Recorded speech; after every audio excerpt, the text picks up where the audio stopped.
So I actually already recorded this entire video yesterday, but I'm a dumbass who plugged my microphone into the wrong port, and as a result the entire thing sounded like it was recorded underwater. Leave it to me to fuck up the first video I recorded in the new decade. If that's any indication of how the filming process is gonna go for the next 10 years, I should probably consider another line of work. Anyway, what is going on, everybody? My name is John Solo, and as I just said, the new year is finally upon us. 2020, the year of seeing clearly. I know most YouTubers post their New Year's updates closer to January 1st, and they usually set some kind of bold goal when they do it, like, I'm gonna upload every single week this year. But not me. I like to skip the first week so your expectations for me are as low as they should be. In all seriousness though, I am really excited to be making my return today. Some of you may not have even noticed, but I took the past week and a half off to recharge my batteries. That entailed heading down to Florida for a few days with Lauren, and then a cabin trip over in Michigan with the Inner Circle, and I've got to say that little break was most necessary. To be completely... Hey, I don't need you to do that. We're safe. The door is locked. To be completely honest with you, my overly ambitious self committed to way too many sponsors after moving back to Illinois last year, and I was working 7 days a week every single week for the last 3 months, and somehow still managed to end up behind schedule. The good news is I didn't miss a single week of uploading for almost 3 months, and I made some content that I'm truly proud of, but the bad news is by the end of 2019, I was ready to mosey off the edge of a cliff. I was tired, I was irritated, I had no time in my schedule for my personal life or to cover some of the bigger topics I had planned on covering, which I know is disappointing for not just me, but some of you as well. But in the end, I'd say it all worked out. I learned some lessons that I won't soon forget, and in the process I came up with a new content blueprint for 2020 that I am very excited to share with you. Before I do that though, I want to take a minute to break down what I'm pretty sure everyone thinks is the most interesting part of YouTube. The analytics. What, you actually come here to watch interesting content, not hear about engagement metrics?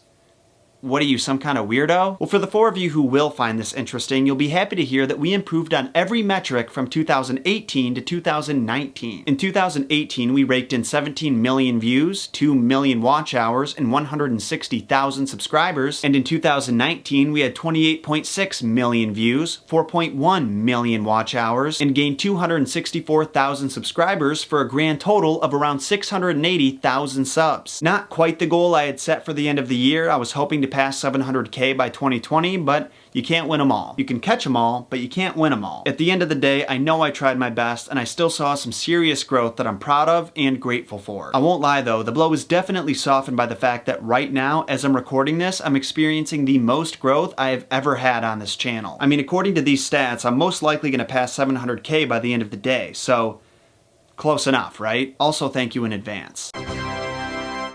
I really don't know how it happened, but it looks like both my Alice and Hades videos caught fire at the exact same time, and as a result, our community has already grown by over 20,000 people this year. So to any newcomers watching this, welcome aboard. Would have been nice if you showed up a little sooner, but you're helping my 2020 start off better than I ever could have hoped. So seriously, from the bottom of my heart, thank you. So now let's talk about the changes in content that are coming this year and what you can expect. One thing I realized during crunch time last year was that while I still have a ton of fables, fairy tales, books, and myths to break down the origins of, many of them require more than just a week's worth of work. Some are really long, and I don't want to break them down into separate episodes unless I absolutely have to, like I did with Alice and Coraline. Speaking of, we'll be starting the breakdown of the next Alice book, Through the Looking Glass, pretty soon, so keep your eyes peeled for that. And then on the other hand, there's a crazy number of lesser known stories with connections to the tales we've talked about previously, but I just didn't mention for the sake of time. So I thought it'd be cool to start a new supplemental series of sorts where we focus on some of these smaller myths and fables with connections to those we've talked about previously. Stories that are still messed up in their own special way, but a little shorter and simpler than the ones we break down on Messed Up Origins, or just don't have a connection to any modern day story. I'd call them featured fables and messed up myths. I'd honestly rather call them fucked up fables, but I'm just barely towing the line with this channel staying advertiser friendly, so I'm not trying to rock the boat just yet. But yeah, I think if I introduce a series that's still in the same vein of what you guys are subscribing for, but also doesn't require 7 days of nonstop work for every episode, it'll give me time to cover those larger topics as thoroughly as they deserve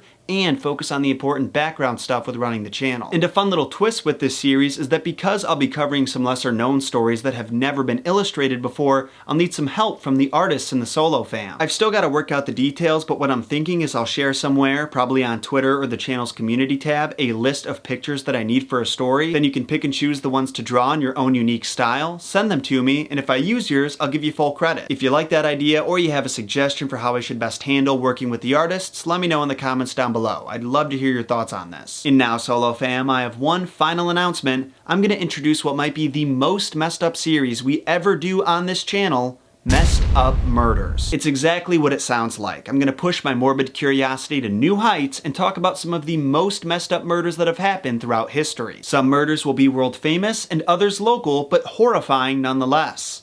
I hope you enjoyed those hand movements because I did not. It felt very cheesy if I'm being totally honest. I don't want to share too many details just yet, but expect that series to start in the first quarter of 2020. Now, in addition to everything we've talked about so far, I've also got a few other ways I want to improve the channel and our nice little community. I want to play around with the Patreon rewards, revamp the Discord and subreddit, sell more merch, live stream more.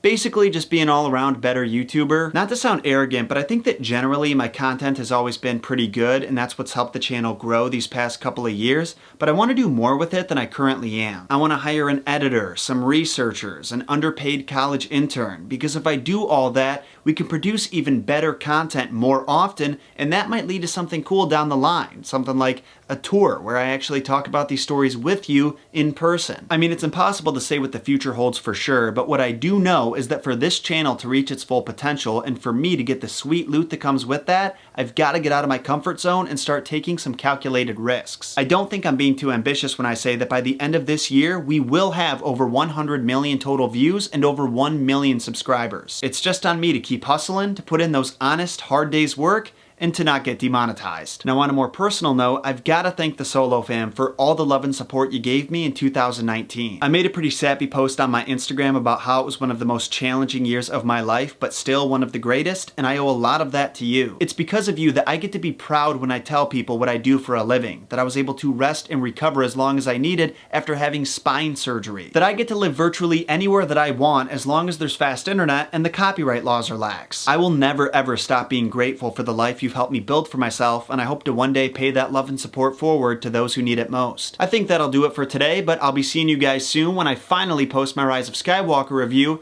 and shortly after that when we return to form with more messed up content. Until then, my name is John Solo, and remember, John shot first.